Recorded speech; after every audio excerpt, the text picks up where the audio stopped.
Itu tidak bisa seperti buaya kali. Buaya? Berarti santri itu buaya. Bukan gitu.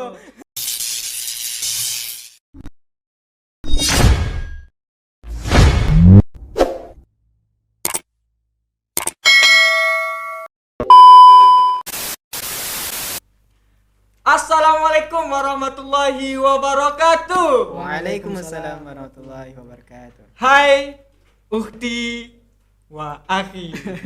Kembali lagi di Mukhtar Channel yang akan membahas tentang podcast-podcast yang menarik seputar santri. Pada saat sekarang ini tentunya bersama saya Alif Yoni, idaman para Ukti. Oke, pada kesempatan kali ini kita akan membahas podcast dengan judul Solusi Santri Agar Tidak Lari dari Penjara Suci. Nah, di sini kita sudah kedatangan dua orang narasumber yang sangat luar biasa. Tentunya mereka adalah alumni atau penerus dari Penjara Suci sepertinya. Oke, di sini ada Aki Ferry. Apa kabar? Ya, alhamdulillah baik, Aki Alif sehat. Kemudian juga ada Aki Ferry. Iya, alhamdulillah baik, sehat. Oh, nama sama. Ya, sama kebetulan. Tapi produk sama. beda. Apa? Produknya beda gitu.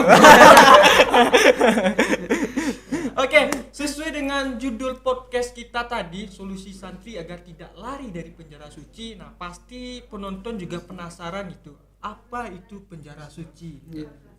Penjara suci itu adalah suatu nama yang diberikan oleh para santri untuk sebuah pondok pesantren seperti itu. Oh, berarti santri menjuluki pesantren itu penjara seperti itu. Ya, seperti itulah kurang lebih Aki Alif. Ya, Jangan kenapa merasa dikatakan gitu? Suci kan? Kenapa suci? Ya, Karena kenapa di sana suci? peraturan-peraturan banyak yang mendidik yang berbasis dengan agama gitu. Oh, karena peraturan yang berbasis keislaman jadi suci gitu. Ya, Oh, gitu. para jadi santri mengatakan. itu yang dimaksud dengan penjara Penjara suci, suci, ya. julukan dari santri kepada pesantren Ya, yang mana itu di dalamnya ada peraturan-peraturannya. Ya. Ya.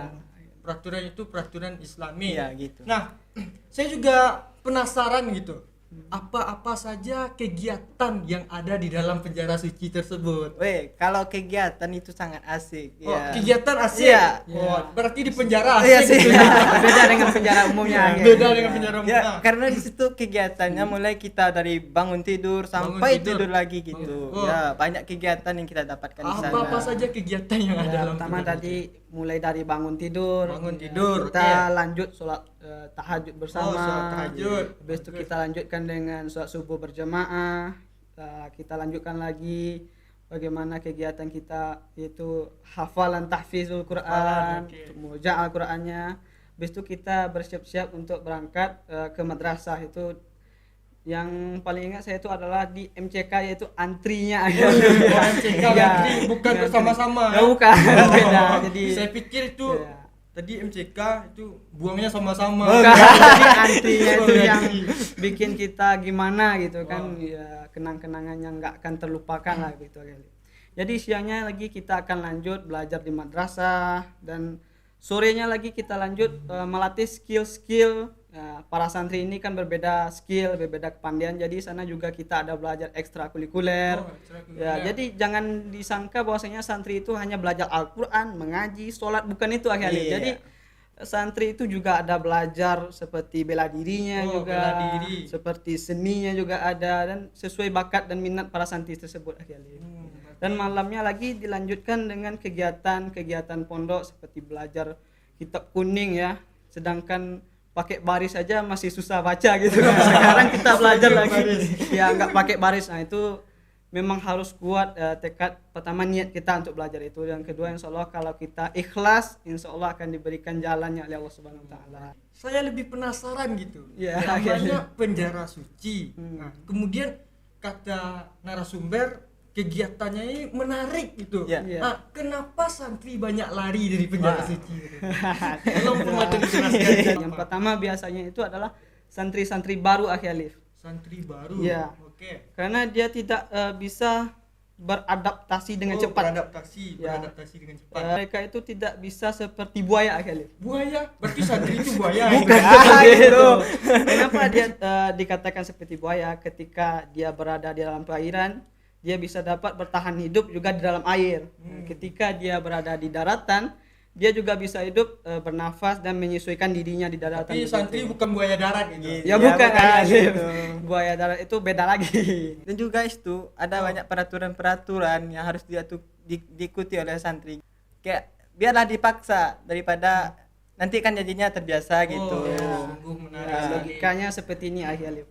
Mana kita memilih dipaksa masuk surga atau dengan sukarela masuk neraka? Tentunya dipaksa masuk surga. Ya, begitulah gitu. di penjara suci kita. Pertamanya memang dipaksa untuk mengikuti peraturan, untuk menaati perintah dan ajaran agama Islam, sehingga kita terbiasa nantinya sampai kita keluar dari penjara suci. Seperti itu.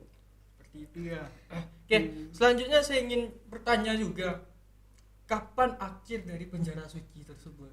Ya, dari penjara suci ini ada 2 jalur keluar bagi santri di penjara suci. Oh, ada 2 jalur nih, Iya. jalur darat sama jalur laut. Bukan. Jadi maksudnya 2 jalur itu adalah yang pertama dengan jalurnya su'ul khatimah. Su'ul khatimah. Apa itu su'ul khatimah? Itu dikeluarkan secara tidak baik dari Dikeluarkan secara tidak baik. ya dari penjara suci atau pondok pesantren tadi. Kenapa? Karena dia tidak betah, mungkin bikin masalah-masalah yang luar biasa kan, yang tidak mengikuti kedisiplinan pondok sehingga dia membuat onar dan mungkin bisa jadi juga dia itu berpura-pura menjadi buaya darat tadi akhirnya. Jadi dia ini dikeluarkan secara tidak baik dari pondok. Dan yang kedua yaitu jalannya adalah husnul khatimah. Nah, inilah yang diharapkan oleh para santri dan wali santri ketika dia mengabdikan di penjara suci tadi. Ketika wisuda di sana ada kita merasakan sedih, senang, Berarti ya gembira. husnul khatimah ini adalah santri yang baik itu. Iya. Nggak mandi gitu ya. Ya, keluarnya secara baik-baik seperti Ya. itu. Semua santri menginginkan kalau bisa seperti itu, keluar dengan baik, di mana semua santri ketika sudah tamat seperti kelapa, di mana dia terbuang dia akan dipakai. Pakai Iya, ya, gitu. seperti itu. Nah, kemudian ini saya juga bertanya gitu, Iya. apa sih solusi gitu agar santri itu tidak lari dari penjara suci? Oke.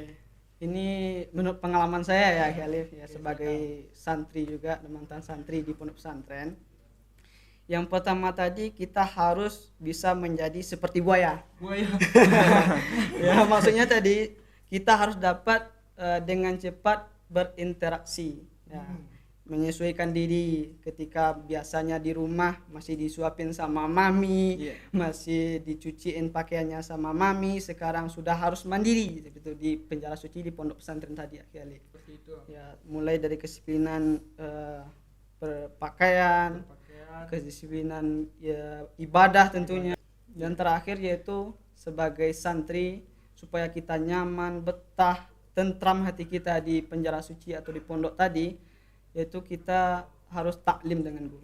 Iya. Karena Kita harus tengok bisa berbaur dengan Iya. guru gitu, karena ustazah gitu. ya, karena santri-santri zaman now ini, santri-santri zaman sekarang dia tidak lagi menghiraukan itu gurunya, berbakti lagi kepada gurunya gitu.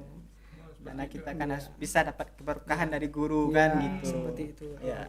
Oke, untuk semuanya para santri agar kita menjadi betah di penjara suci tersebut, nah, kita dengarkan solusi-solusi yang telah diberikan oleh narasumber.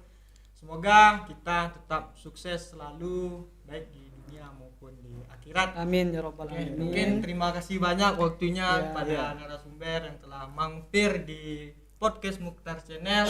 Semoga kita bisa lagi membuat podcast-podcast yang menarik selanjutnya. Amin. Oke, sekian terima kasih. Assalamualaikum warahmatullahi wabarakatuh.